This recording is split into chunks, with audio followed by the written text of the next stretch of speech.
One man and his bionic suit drew quite a bit of attention at the Healthcare Information and Management Systems Society's annual meeting in Orlando. This is Chris Tagatak. He was paralyzed from the ribs down after he fell 25 feet from the roof of his house in Vermont.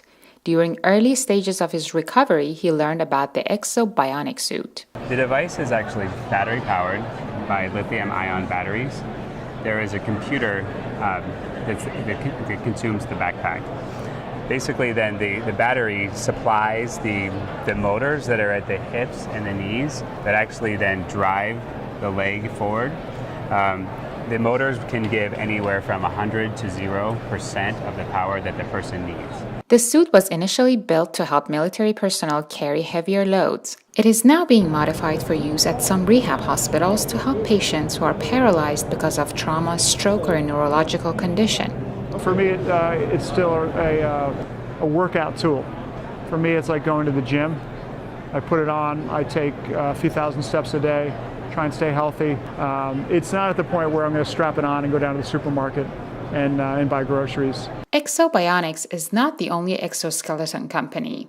Reebok is among its competitors, but neither one is available yet for personal use in the United States. The exosuit comes with a hefty price tag of more than $100,000. But Dr. Ray Dorsey, who was a curious passerby and happened to be a neurologist, didn't think the price tag is that outrageous.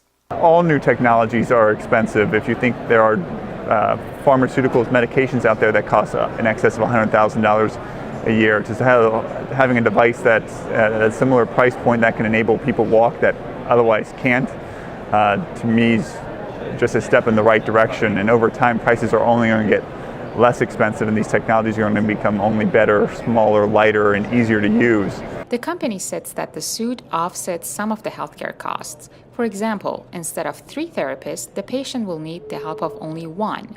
Tagatak purchased the device out of pocket to participate in an FDA study that is testing the safety and benefit of using it at home. I'm convinced, in just my own personal experience, that this device has helped cut down on urinary tract infections.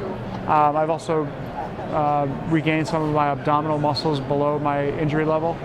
I'm convinced it's from just walking and just being upright and being forced to use those muscles more than if I were just sitting in a chair the whole time. Bionics went public recently. Currently, the device has to be used under a physician's supervision, but its aim is to eventually move into patients' homes. In the future, it could be that the physician would say, I think this would be the appropriate thing, as they do now, and they write a prescription for a wheelchair. There's a big psychological challenge going from somebody who's completely able-bodied, someone who's very athletic, to somebody who's now in a wheelchair and has to reinvent themselves.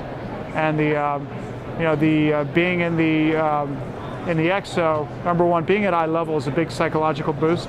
Number two, being part of something that it potentially could help millions and millions of people. It sort of makes you feel like, you know what, it's really, really tough being paralyzed. But if by being paralyzed I can help, millions and millions of people get up and walk again someday in a device that's going to clearly improve quickly over the next couple of years, to me it psychologically lifts my spirit to be part of that.